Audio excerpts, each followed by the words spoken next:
우리 옆에 계신 분들에게 우리 함께 복 빌어드리도록 하겠습니다. 하늘 복 많이 받으세요. 우리 옆에 계신 분들에게 또 다른 쪽에 계신 분에게도 하늘 복 많이 받으세요. 우리가 이 땅에서 누리는 복도 좋지만 영원한 하나님의 나라의 참된 복을 마음껏 누리시는 저와 여러분들이 되실 수 있기를 주님의 이름으로 축복합니다. 광고 시간에도 말씀을 드렸지만 저희 장인 어르신의 모든 장례가 하나님의 그 은혜 가운데서 잘 이렇게 치러지게 되었습니다. 장례를 치르는 동안에 오셔서 위로해 주시고 또 격려해 주신 모든 분들께 다시 한번 감사를 드립니다. 장례를 마치고 나서 그 아내를 통해서 그런 이야기를 듣게 됐습니다. 어떤 이야기였냐면 그 장례식장에 그 담당하시는 그 담당자 분들이 이런 얘기를 하셨다는 거예요. 기독교인이어서 그런지 이 장례가 소란스럽지 않고 조용하고 또 깔끔하게 이렇게 진행이 된 것 같다 라는 이야기를 해주셨다라는 거예요. 아마도 그 장례식장에서 여러 사람들을 대하시는 분들이기 때문에 어떤 때는 좀 이렇게 조용하고 깔끔하고 원만하게 또 전차가 진행될 때도 있겠고, 또 어느 때는 또 이렇게 막 이렇게 큰 소리가 나고 서로 막 그 약주 잡수시고 이렇게 막 불편해하는 그런 일들도 보셨을 것이다 라는 생각이 들었습니다. 그런데 그분들이 보실 때에 뭔가 좀 그 기독교인의 그 장례식이 조금 다르다라는 것을 아마도 느끼셨던 것 같습니다. 그뿐만 아니라 이렇게 장례에 조문을 오셨던 그 분들의 그 이야기를 통해서도 기독교인들은 좀 이렇게 믿지 않는 분들은 이렇게 그 가까운 가족이 또 돌아가시고 그러면 막 한 달간 누워 계시고 또 막 너무나 이렇게 힘들어 하시는데 믿는 분들은 좀 그것을 대처하는 그 반응들이 좀 다르더라라고 하는 이야기를 해주시는 것도 들을 수 있었습니다. 왜 그랬을까요? 우리는 예수님을 믿고 돌아가셨고 또 우리가 다시금 어디에서 영원한 천국에서 다시 만날 것이다 라고 하는 그 소망과 무엇이 있기 때문에 확신이 우리 안에 있기 때문에 슬프지만 가족을 잠시 이별하는 것은 슬프지만 믿지 않는 분들에게는 이 이별이 어떤 이별이에요? 영원한 이별이에요.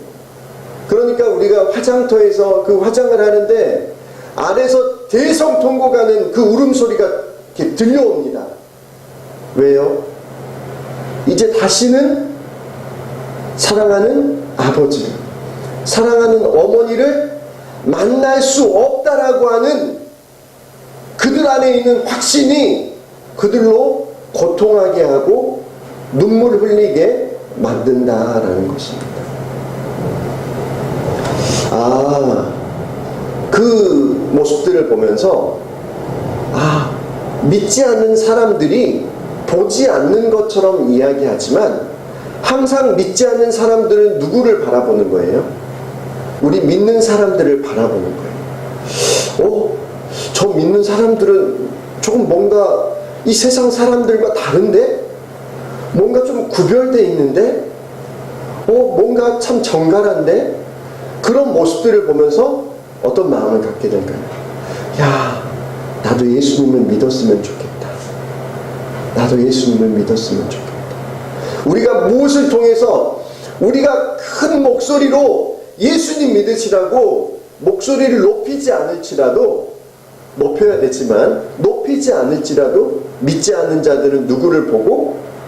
바로 믿는 우리들을 보고 예수님이 어떤 분이신지, 하나님이 어떤 분이신지를 알게 되어 있다라는 것입니다. 복음도 알지 못하고 천국도 알지 못하고 그저 이 땅에 그 사는 삶에 아둥바둥 살아가다가 눈앞에 보이는 작은 즐거움과 쾌락만을 추구하며 살아가다가 마지막 날 울부짖는 그 믿지 않는 그 영혼들을 우리가 바라보면서 우리의 책임이 우리가 그들에게 예수 그리스도를 소개하고 영원한 천국과 그 부활을 소개해야 하는 그 책임이 바로 우리 어깨에 있다라는 것을 우리는 생각해 보아야 할 것입니다. 그들이 마지막 날 흘리게 될 그 눈물을 기억하면서 우리가 그 마지막 날이 이르기 전에 그들에게 예수 그리스도를, 그 천국을 소개해주는 그 믿음의 주인공들이 저와 여러분들이 되실 수 있기를 주님의 이름으로 축복합니다. 예, 오늘 말씀의 주제를 이렇게 잡았습니다. 죽어야 삽니다. 한번 다 같이 해보겠습니다. 시작. 죽어야 삽니다. 예, 우리 옆에 계신 분들하고도 한번 해보겠습니다. 시작. 죽어야 삽니다. 아멘. 예수 안에서, 우리 주 예수 안에서, 예수 그리스도 안에서 여러분 죽으실 수 있기를 주님의 이름으로 축복합니다. 목사님이 죽으라고 그러네.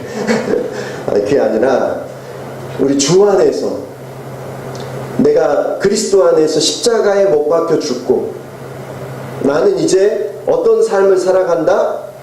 그리스도와 함께 내 안에 그리스도가 사신다. 그래서 그 그리스도 안에서 다시금 그 부활을 살아가는 그 저희들이 될 수 있기를 주님의 이름으로 축복합니다. 오늘 마가복음 6장에 보게 되니까 몇몇 바리새파 사람들이 안식일에 예수님의 제자들이 밀밭 사이로 지나가다가 밀 이삭을 잘라서 손으로 비벼가지고 먹었던 걸 가지고 문제 제기를 합니다. 예수님, 그들의 문제 제기는 뭐예요? 오늘 그 본문에 2절에 있는 것처럼 어찌하여 당신들은 안식일에 해서는 안 되는 일을 합니까? 이게 문제 제기였어요. 왜 안식일에 해서는 안 되는 일을 합니까?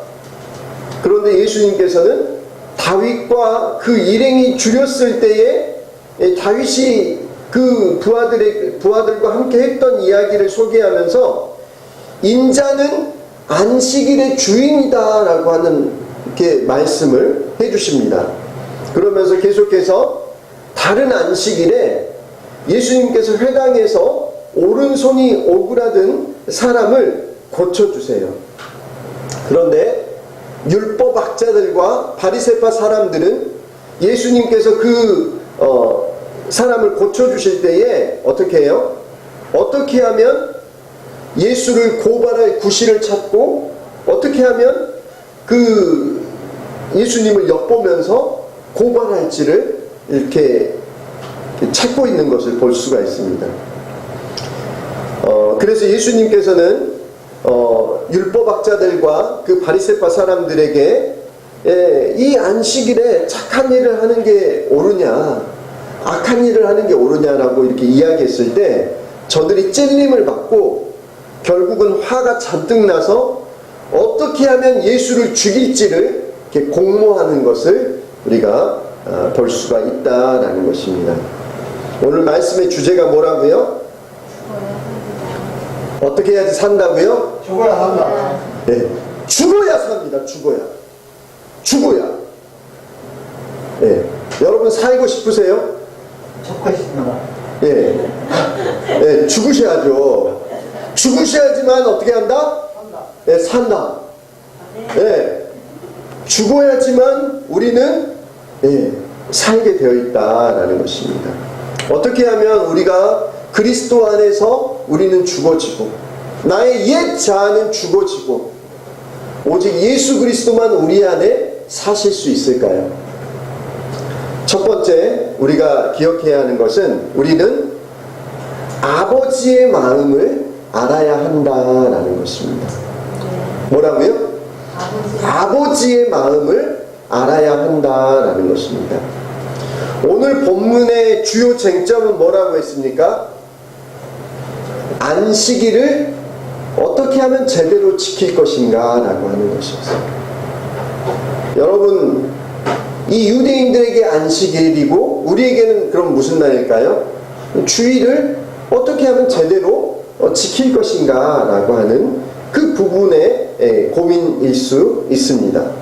몇몇 바리새파 사람들이 무엇 때문에 예수님께 문제 제기를 했습니까?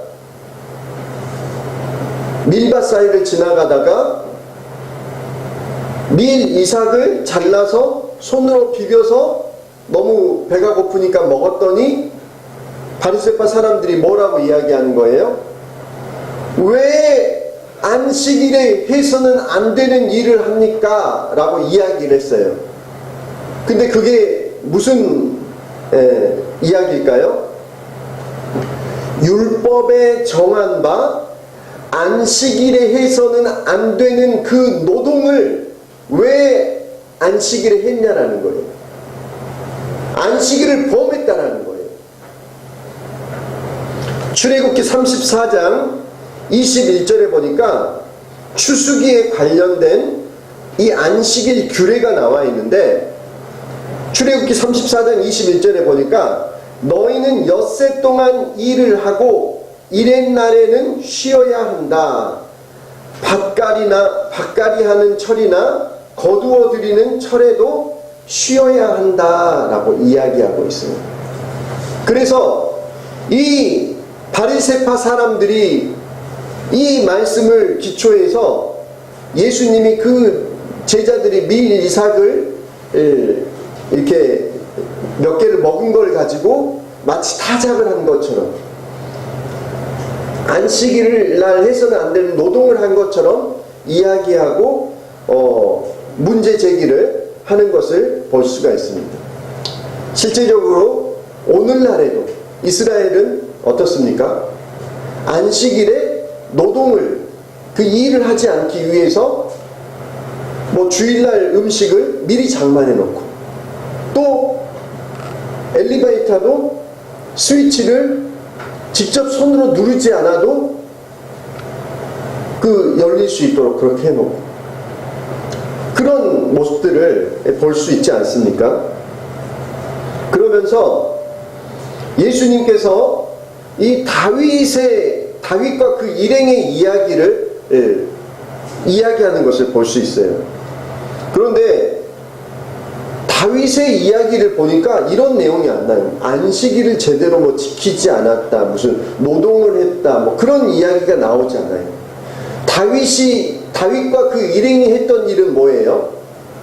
다윗이 쫓기고 있을 때 제사장들이 이 성전에서 이 그 하나님의 그 전설병을 이렇게 그 올리고, 그 다음에 거기서 이제 새롭게 일주일 만에 새롭게 올리고, 그 떡을, 물려낸 떡을 누가 먹는 거예요? 누구만 먹는 거예요?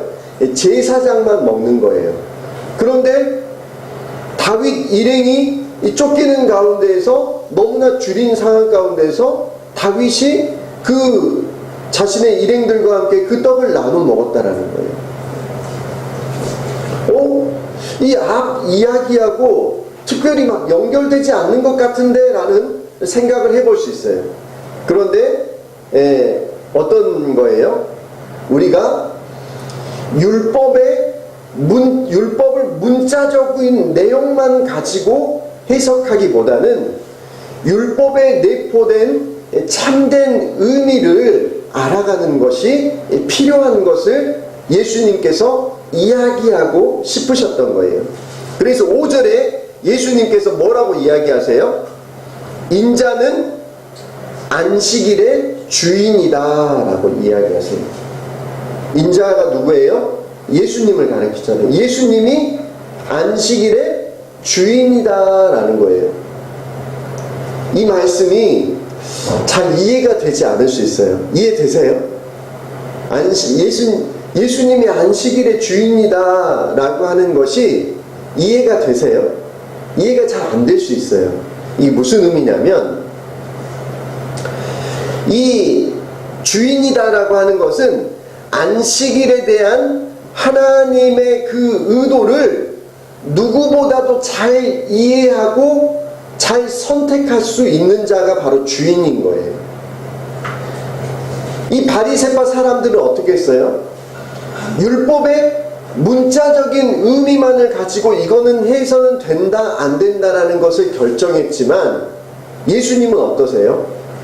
이 안식일의 주인이기 때문에 정말로 그 하나님의 의도를 누구보다도 잘 알고 올바르게 선택하실 수 있는 그 선택자라는 것이죠.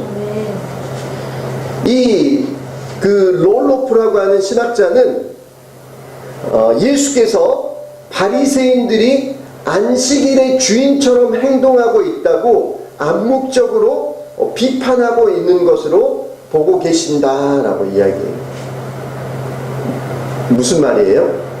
바리새파 사람들이 마치 안식일에는 이런 일을 해야 됩니다, 안식일은 이렇게 지켜야 됩니다 라고 하는 것처럼 마치 자신들이 안식일의 주인인 것처럼 행세하고 있었다는 거죠. 주인도 아니면서. 하지만 진정한 주인은 누구셨던 거예요? 그냥 예수님이셨던 거예요. 그래서 우리는 이 안식일의 주인이다라고 하는 말씀을 어디하고 연결해서 봐야 되는 거예요? 이 5절에 있는 말씀을 9절과 연결시켜 봐야 돼요. 9절에 너희에게 물어보겠다. 안식일에 착한 일을 하는 것이 옳으냐, 악한 일을 하는 것이 옳으냐, 목숨을 건지는 것이 옳으냐, 죽이는 것이 옳으냐. 이 말씀을 왜 하셨을까요? 왜 이 말씀을 하셨을까요? 이 모든 착한 일을 하는 것이 옳은지, 악한 일을 하는 것이 옳은지, 목숨을 건지는 것이 옳은지, 죽이는 것이 옳은지를 결정하는 주체가 누구라는 거예요? 바로 인자이신 예수님이시다는 거예요. 야, 안식일인데, 주일인데 왜 주일을 안 지키고 또 가서 일을 하는 거야? 우리가 그렇게 얘기하기도 하잖아요. 어떻게만 해석했을 때는, 문자로만 해석했을 때는 그렇게 이야기할 수 있다는 거예요. 그런데 예수님은 어떤 해석 접근으로 나가세요? 안식일에 그 병자를 고치는 것이 합당하냐, 아니면 그 모든 것을 누가 결정하는 거예요? 예수님이 결정하셨다는 거예요. 그 결정하는 그 주체가 바로 예수님이셨다라는 것을 보여주고 계신다라는 거예요. 우리가 왜 안식일에 소방서에서 근무를 한다, 안식일에 병원에서 근무를 한다, 뭐 하는 거예요? 살리는 일을 하는 거잖아요. 안식일에 그냥 놀러 가버린다, 그거는 예수님이 원하시는 의도와는 다른 거겠죠.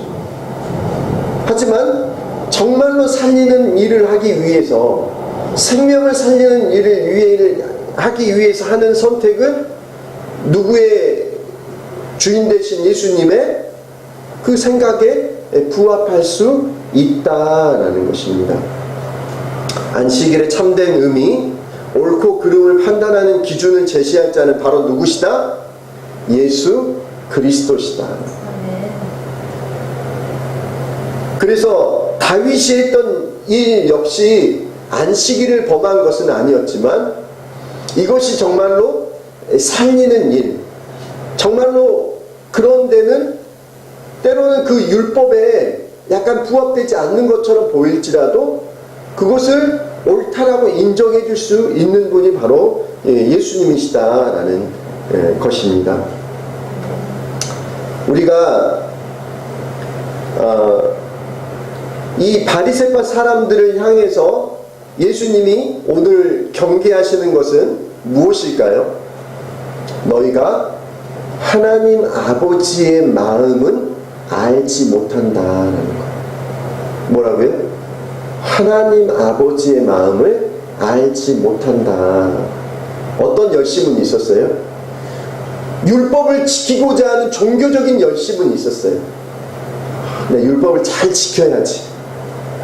바르게 지켜야지. 그런 열심은 있었지만 누구의 마음은 몰랐던 거예요? 하나님 아버지의 마음은 몰랐던 거예요. 마치 이 누가복음 15장에 나오는 그 탕자의 비유처럼 누구요? 둘째 아들이 그 아버지의 재산을 허랑방탕하게 다 허비하고 돌아왔을 때 아버지는 어떻게 하세요? 그 아들을 기쁘게 사랑으로 환대하고 맞아주셨지만 누구는 그의 첫째 아들 나름대로 성실하게 일했고 최선을 다해서 열심히 일했고 자기의 의의를 가지고 나는 그런 그 탕자와 같이 둘째 아들과 같이 그런 일들은 하지도 않았다라고 하는 자기 의의에 사로잡힌 그 첫째 아들이 누구의 마음은 몰랐던 것처럼 그 아버지의 마음은 몰랐던 것처럼 바리새파 사람들이 율법학자들이 말씀은 알았는지 모르지만 율법은 알았는지 모르지만 하나님 아버지의 마음을 알지 못하는 것을 안타까워하고 계신다라는 것입니다. 우리들은 어떻습니까? 우리가 주님을 위한답시고 주님을 위한다라고 하는 우리 안에 있는 열심이 자기의 의의가 되어서 누군가를 판단하는 사람이 되어지거나 그런 상황에 있다라면 우리는 정말로 주님께서 원하시는 그것이 무엇인지 아버지께서 원하시는 그 아버지의 마음이 무엇인지를 알아가기를 힘써야 할 것입니다. 내 기준이 아니라 내 열심이 아니라 내 혈기가 아니라 내 의의가 아니라 내 판단에 옳다라고 하는 것이 아니라 내가 스스로 주인되지 않고 매 순간 주님을 인정하고 주님의 뜻을 구하는 저와 여러분들이 되실 수 있기를 주님의 이름으로 축복합니다. 두 번째, 우리는 날마다 죽어야 한다라는 것입니다. 날마다 죽어야 된다. 안식일의 주인 되신 예수님께서 누가 기준이다라는 거예요? 바리새파 사람들의 그 율법이 기준이 아니라 하나님 아버지의 마음을 참으로 누구보다도 잘 이해하시는 그 아들이신 예수께서 이 기준이 되신다. 안식일의 주인이 되신다라고 말씀하시면서 그 구절에 그 말씀을 하시는 것입니다. 안식일에 착한 일을 하는 게 옳으냐 악한 일을 하는 것이 목숨을 건지는 것이 옳으냐 죽이는 것이 옳으냐. 우리가 날마다 죽어야 하는데 먼저 첫 번째로 죽어야 할 건 뭐예요? 스스로 우리가 인생의 주인 되려고 하는 생각이 죽어야 한다라는 것입니다. 우리의 인생이 우리의 모든 장래가 누구에게 달려있는데 누구에게? 하나님께 달려있는데 내가 노력하면 내가 열심히 하면 내가 스스로 내 인생의 주인이 되어서 내 인생을 펼쳐나갈 수 있는 거죠. 하지만 우리의 인생은 누구의 손에 있다? 우리 하나님의 손에 있다 라는 것을 우리는 기억해야 하고 우리 스스로 인생의 주인이 되려고 하는 것을 내서 우리가 죽어야 한다라는 것입니다. 생각은 결과를 낳는다라고 이야기합니다. 우리들이 어떠한 생각에 사로잡혀 있느냐에 따라서 우리는 각기 다른 결과를 맞이하게 됩니다. 우리가 잘못된 고정관념에 사로잡혀 있을 때 우리는 편협한 사고를 할 수밖에 없고, 마치 바리새파 사람들이 율법의 참 의미를 모르고 문자적인 해석만을 하게 되니까 자신들 안에 그 고정관념에 사로잡혀서 자꾸만 그 참된 그 아버지의 뜻보다도 그 자신들의 고정관념으로 사람들을 판단하려고 하는 그 모습을 볼 수 있다라는 것입니다. 그래서 우리가 두 번째로 죽어야 할 것은 무엇입니까? 우리 안에 고정관념이 죽어져야 한다. 내 생각만 옳다라는 거예요.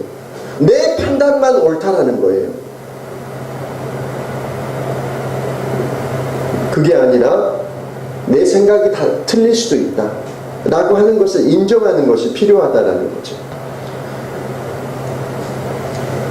오늘 본문에 보니까 안식일에 병자를 고쳤다는 이유로 이 바리새파 사람들과 율법학자들이 어떻게 했다라고 이야기해요?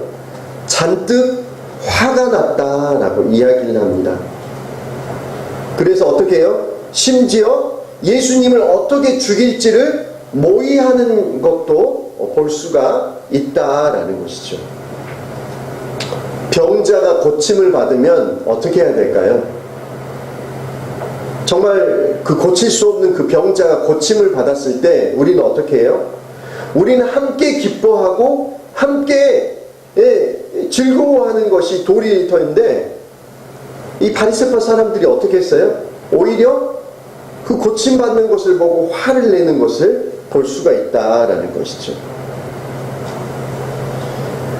우리가 입술로는 하나님을 위한다고 하지만 하나님 아버지의 마음을 알지 못하면 우리는 함께 기뻐할 수도, 함께 웃을 수도, 공감할 수도 없는 사람이 될 수밖에 없다라는 것입니다.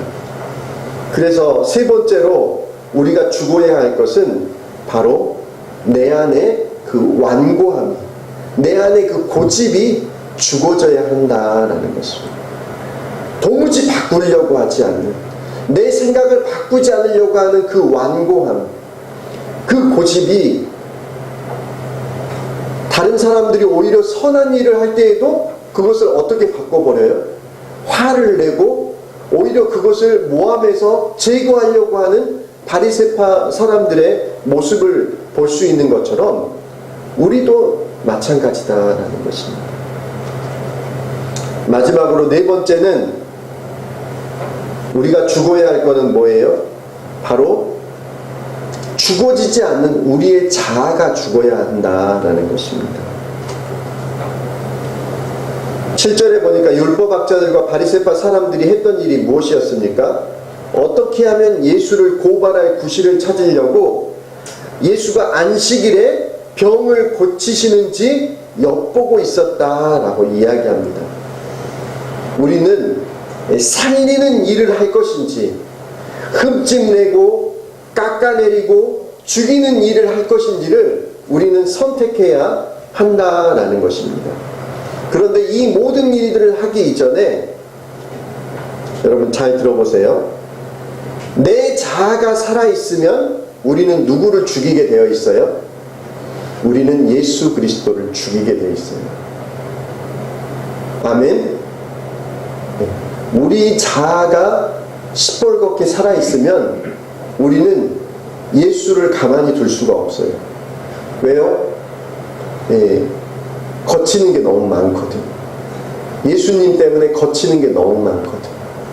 그래서 예수를 죽이려고 해요.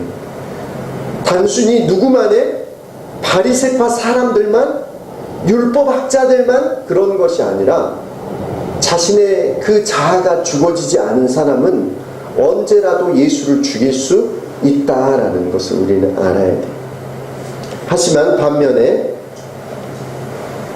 우리 자아가 죽어지면, 내가 먼저 내 자아가 죽어지면 예수 그리스도께서 내 안에 살아서 역사하실 수 있게 되어진다라는 거죠. 정리해 볼게요. 누가 살아있으면 누가 죽는다고요? 내 자아가 살아있으면 예수님을 죽일 수밖에 없어요. 하지만 내 자아가 죽어지면 어떻게 된다고요? 예수 그리스도께서 내 안에 사시고 내 안에서 일하시고 역사하시게 된다라는 것이죠.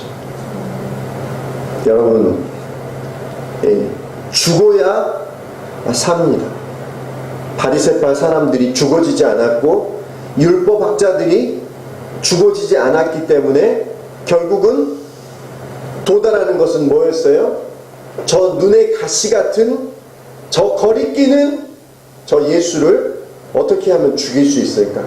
어떻게 하면 제거할 수 있을까 가운데로 나아갔던 것처럼 우리도 동일한 그와 같은 죄인이다라는 것을 알아야 하고, 우리가 우리 자신을 스스로 죽일 때 예수 그리스도께서 우리 안에서 놀랍게 우리의 삶을 변화시키시고 우리의 삶을 새롭게 하시고 우리 하나님께서 사용하실 도구로 빚어주신다라고 하는 사실을 여러분 믿으실 수 있기를 주님의 이름으로 축복합니다. 우리가 어떻게 하면 죽을 수 있어요?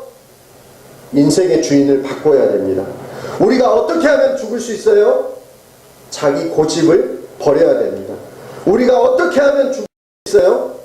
죽을 때 부활해 주시는 주님을 신뢰해야 한다라는 것이. 우리가 어떻게 하면 죽을 수 있어요?